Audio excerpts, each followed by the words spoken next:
In the movie, Sanat Kumar Chakravarti mentions about Vitrag state. So, can you elaborate more on what exactly it is and how one can attain the Vitrag state? That's a good question. So, towards the end in the movie, he basically translated in English an article that was written by Pujya Panyas Labdi Vallabh Maharaj in the Paravani. It's an Adhyatmic spiritual magazine. Everybody, all living beings aspire for happiness.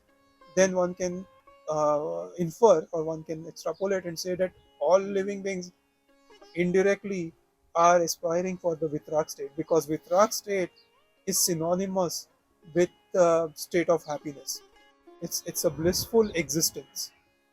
Because of our likes and dislikes, there is always a thread of anxiety going on within us. The root cause of it is likes and dislikes or attachment and hatred. And so rag and dvesh. So Vitrak state is when one has completely dissociated oneself from all externalities and when one is completely immersed within oneself. So, because the nature of soul, the nature of who we are, soul is an not only soul is independent entity, so independent from the body as we said before, but as Gurudev Shri likes to call, it's a self-sufficient entity. Soul itself is blissful, and we kind of mentioned in the movie too, that हम स्वयं आनंद घन है. The problem is that we have not tapped into the bliss that is within us, and we are kind of deluded into thinking that happiness is outside, and therefore we keep searching for happiness outside. So it's kind of like the classic mirage thing, right? The deer running in the desert, thinking, "Hey, water is just a little bit away."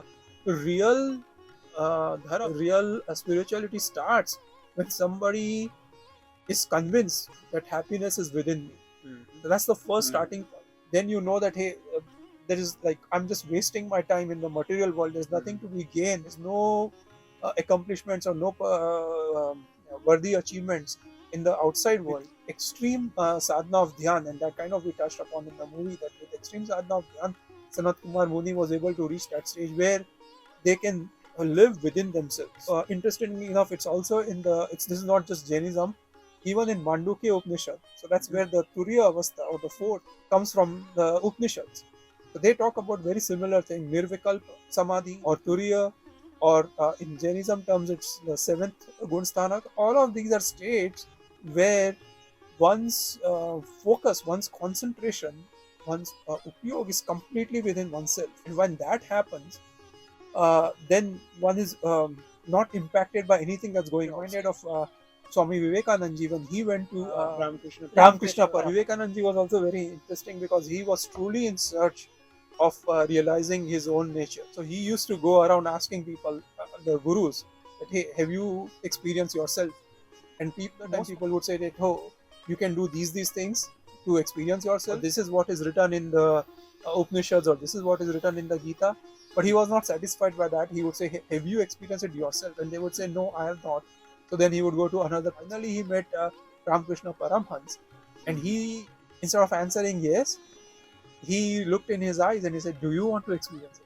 So Vivekananda was taken aback, and that's when they say that just by his drashti shaktipat, so like the just by looking in at Vivekananda, Ramakrishna Paramhans was able to put him in a state of samadhi for few days.